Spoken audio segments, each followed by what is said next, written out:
Hey guys, welcome back to Home Build, and this week on the Rockster Build we are having a more in-depth look at that Audi V8 engine.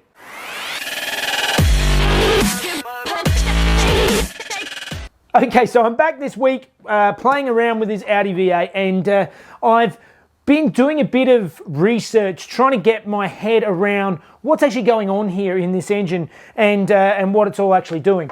And one of the things that I'm trying to get my head around is the secondary air injection system. So this engine, along with, sounds like a lot of Audi engines, have a secondary air injection system which basically pumps extra air into the engine, into the cats, to basically heat the cats up quicker for emissions. It's all just emission stuff that is not really necessary on a track car, and again, it only runs while the car is warming up.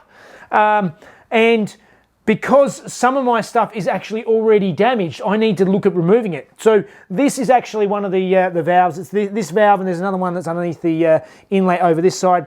I'm looking at removing this. I have a bunch of these hoses that are already disconnected. They're supposed to go to vacuum, and there's other bits I've seen are already broken. So it's quite frail anyway. So let's first of all see if we can start removing this system and plugging up the holes.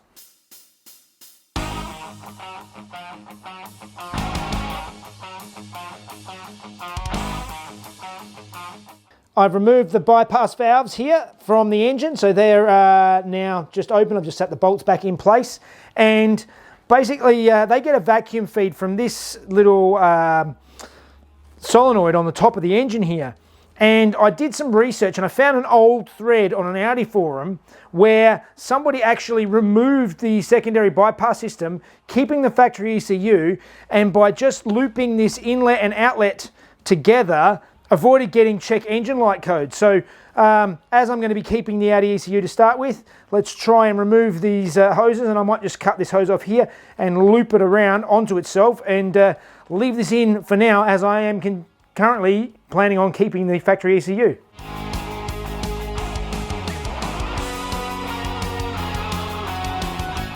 All right, so I've come around to the other side of the engine, so that's that little solenoid. I just put the loop in, and that was connected through some of these really old frayed vacuum lines through the back here to this vacuum connection here. So there's a vacuum that comes straight out of the manifold itself, goes through, I assume that's a restrictor of some sort, comes through, and it comes up here, tees off, and goes into this line. Now there's a couple of ends of this, they weren't even connected, I don't even know what they go to, but basically what I want to do is I want to try and plug off this.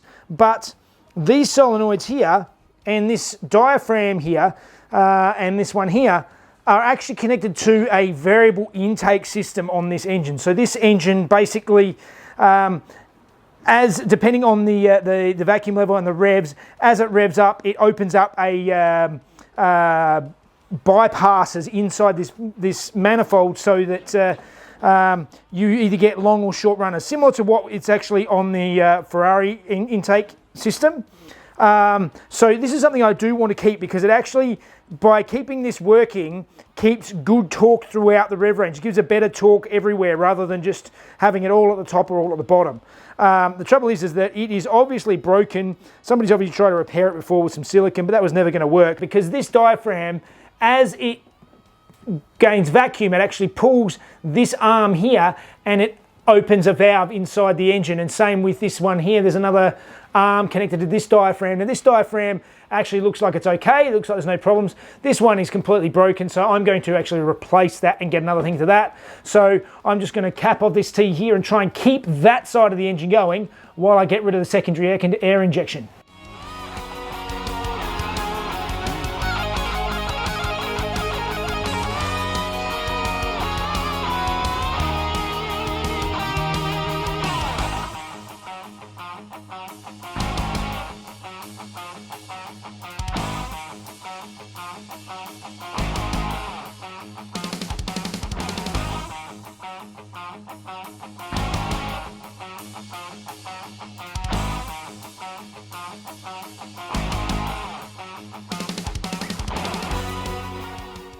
All right, so I have my block off plates on now.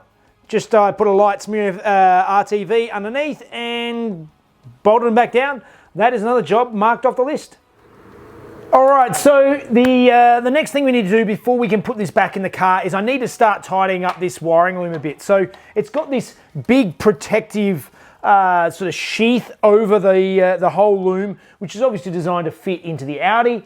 We don't have an Audi anymore, we have a Boxster, so I'm going to cut this open, and I'm also going to drag out what I believe are mostly superfluous plugs. A lot of these obviously aren't going to be used. They were for all sorts of things like the overflow tank and just lots of bits and pieces that were connected that I don't believe we're going to be needing.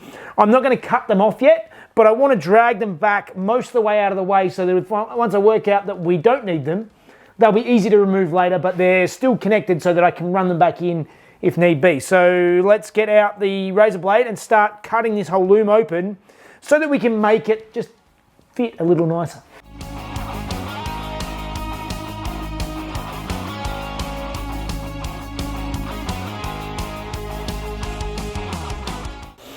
It's a good thing that I did strip this back, because look at this, the red and brown wire in here, it's just the two wires, are completely crumbling.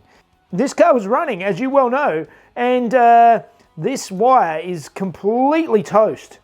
Now, I've stripped back some of it. I've still got to strip back more down this end. I'm going to follow and replace these two wires. All the others look fine. It's just those two that are complete toast all the way along.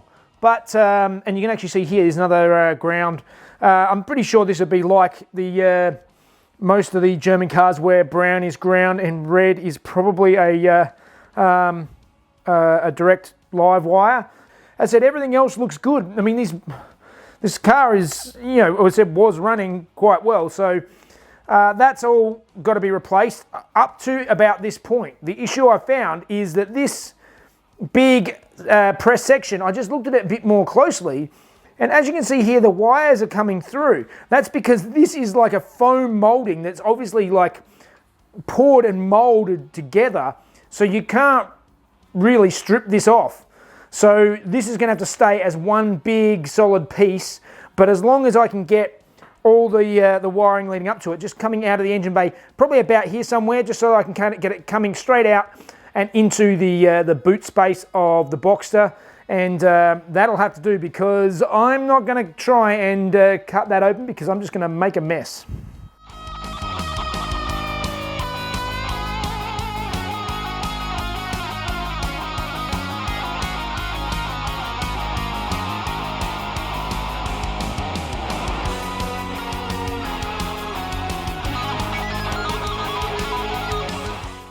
All right, so I know this is quite tedious, but I managed to trace these wires that are completely brittle and falling apart, and thankfully they actually went straight to the secondary air injection pump, which is something that I'm not using anymore anyway, so I can delete these completely. I am starting to be able to strip back some of this foam. It seems like there is sort of like a cloth tape around the wires and then the foam over the top. It's slow and tedious, but I am managing to sort of get it stripped back a bit, because having this a little bit more flexible is just going to be easier to package, and stripping this all back, it does make it a big mess of wires, but at least then I can start pulling out the ones that I'm not using and stripping them back, sitting them back in the loom, and just tidying things up. So I'm going to continue working away here and see what I can see if I can make some sense of this mess.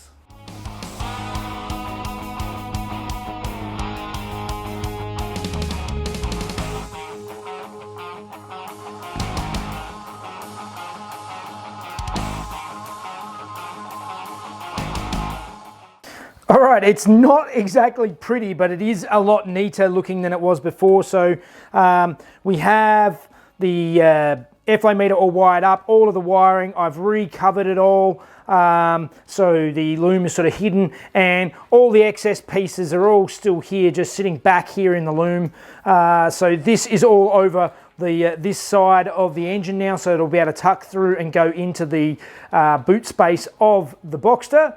So I think that means we're almost at the stage where we want to start looking at bolting this thing back in again. All right, so with the wiring mostly sorted, ready for me to go, and everything else is pretty much there, it's time for me to bolt on the flywheel properly. Now, I just lightly torqued them up before. All the bolts, they're not torqued to spec. I've managed to find one more bolt here that will fit and do the job. It is a second-hand bolt, which is definitely far from ideal, as these are supposed to be one-use bolts. They're actually, the torque spec is 60 Newton meters plus 180 degrees. So basically, for those who don't understand what I mean by that, is you actually torque them up to 60 Newton meters, and then I'll mark them and turn them around 180 degrees, and that should be to spec. So I've got my torque wrench out now. I'm going to get into it, and we'll see, and hopefully the last bolt, as I said, it's far from ideal, but it's 1 out of 8 that I reuse. It's just struggling to find new bolts, so that will have to do the job. Otherwise, I'll be waiting months to get more stuff. So let's go.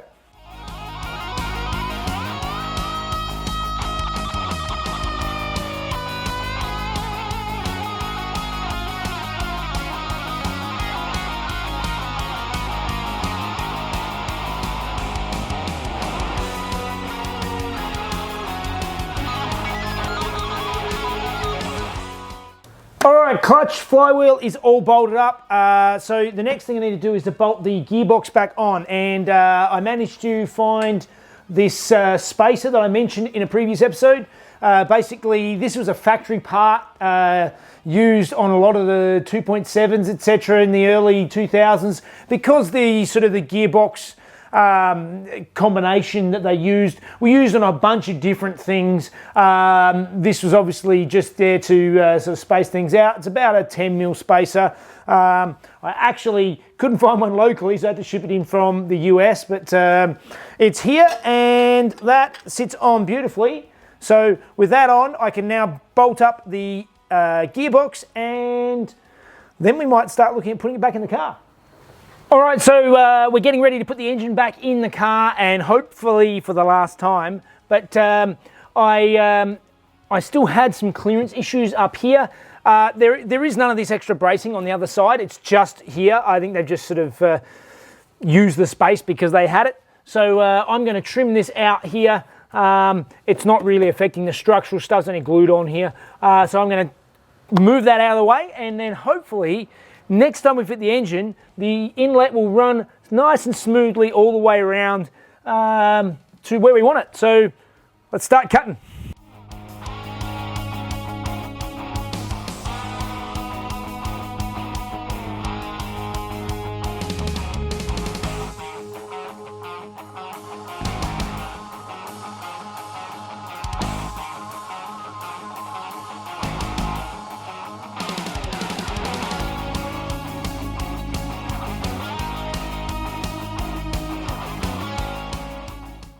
All right, so I bolted the transaxle back on again, and actually on this adapter plate, there's a space here where the starter motor bolts on, and there isn't actually a connection for that through this bolt hole. So I'm going to have to clearance the adapter plate slightly, but I actually forgot to order a new thrust bearing, so the gearbox has got to come back off again, but I can do that in the car quite easily now. Let's get it in the car and see if we can get these new engine mounts that I made up, you saw in a previous episode, all in the car and working.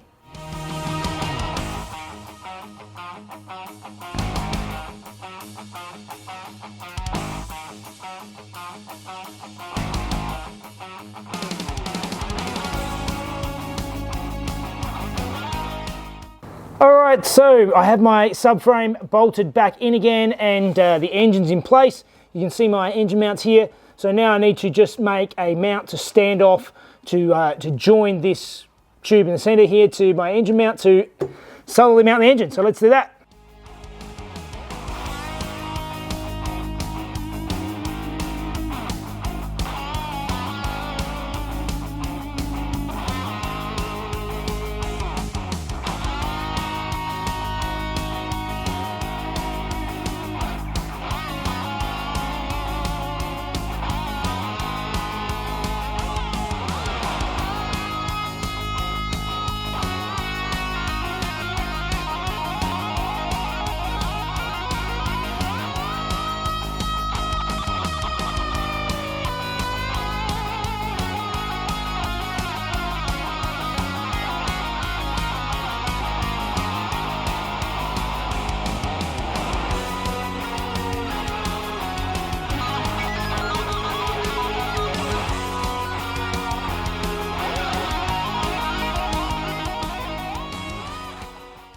All right, so I finally have the engine in. Yes, I've had to do the subframe a couple of times, but I'm happy with it now. I think it's a much better system. I've managed to get the inlet lined up. Everything, most of the connections are really done now, so it is something that's going to work. Obviously, I've just put it back in again, so I've got to connect everything up, but hopefully it can, now it's in, it can probably stay in. I can take the gearbox off again and line those sort of things up. That's the easy bit.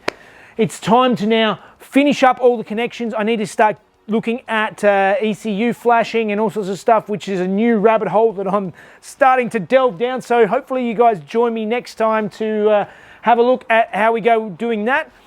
But that is it for this week. Join me on Patreon if you want to watch these videos a day early and ad-free. And if you need to get parts for any of your Porsches, make sure you compare prices at PorschePartsByJeff.com first. All right, guys, see you next week.